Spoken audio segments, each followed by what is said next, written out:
modernize our approach. Yeah. All right. Well, one more thing to say about fires, to follow up from last time, is an observation from some Zoom Earth real-time satellite images. Zach, if you would show the screen. This was sent to us by a listener with considerable background in this kind of analysis, and said, just take a look. This person said, just take a look at what the fires in the Pacific Northwest, specifically in Oregon, look like from the beginning of September. And so without saying anything more about that, I'm just going to move through September 1st. All the little red things are, fires, obviously, and we've got cloud cover 2nd, 3rd, 4th, 5th, 6th, 7th, 8th, 9th, 10th, 11th, 12th, and now we've got smoke as well as the atmospheric stuff, 13th, 14th, 15th, and that gets us to today. So let me just go back to the 7th, where for those listening only and not watching, you see some fires scattered throughout the Pacific Northwest, in eastern Washington, looks like the Okanagan, in east central Oregon, a few little ones in Oregon, and some certainly up in sort of Trinity Alps area and such in Northern California. And then you go one day forward, and suddenly we've got a tremendous number of fires. And roads aren't on here, but to anyone familiar with the Pacific Northwest, that looks like a line of fires along the Interstate 5 to me. And I'm not saying that is what it is. I have not mapped this onto the 5, nor can we say at this point for sure what exactly is going on. But we know for sure that at least some of the fires that have been happening in the Pacific Northwest in the last couple of weeks were arson, were human set, were intentional. And the fact that you have a sudden upsurge in the fires all along a line that is easy to access on one day is certainly suspicious.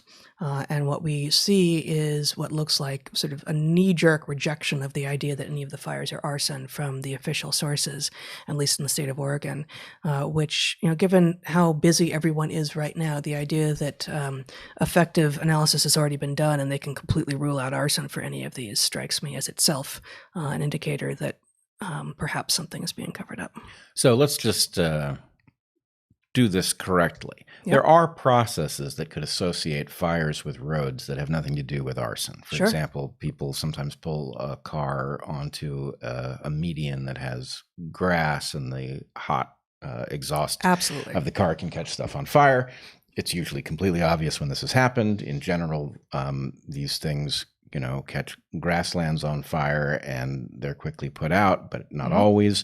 And there was a severe wind event that was happening. There was a severe wind event. There are, of course, people find patterns. And of course, it could be that, the pattern was the wind regime, which dried things out. And then, a lot of cars that broke down and got the grass hot under them and set fires that otherwise wouldn't have become raging infernos. Yep, or sparks that would not have ordinarily triggered fires might, under those unusual conditions from many sources have produced fires. Could be accidents. I mean, people don't fling cigarette butts out the window the way they once did from their cars, but things like that. So there's lots of stuff that could create a pattern, including it could be random and look like a pattern to us. Because sometimes random points line up. On the other hand, what I think we do know is, and I thought a little bit about your term, knee-jerk rejection of the idea that these fires were intentionally set. And I've gone both ways on it in thinking about it. I think what we have is an environment in which the claim that a fire started with arson is now a political claim. That's right. And because it is a political claim, this isn't even knee-jerk, suggesting uninvestigated. This is an It's automatic. tribesmanship. Yeah, It's sneeches. it's tribal. And the problem is you can't run a society this way. You cannot have a disagreement over facts because the facts point in an inconvenient political direction. And of course, we've seen this many times. We've seen it with climate change and other such things. And, very frequently, people like you and me who reason from first principles and try to do so, soberly with a scientific background are often caught in between the two camps, right? Yeah. You and I fall out in the anthropogenic climate change camp, but we're no fan of the models that are usually used to defend this position, right? So, and, there's...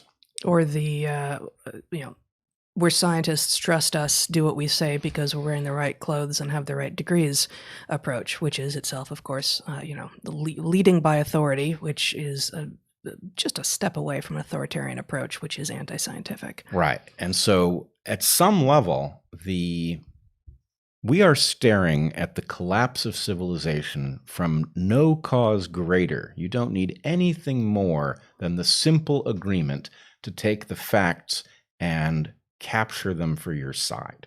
That's sufficient because that will collapse medicine. It will cause economics to fall apart or to serve one side at the expense of another. You cannot have a situation in which we can't at least agree on what took place before we get around to arguing what to make of it.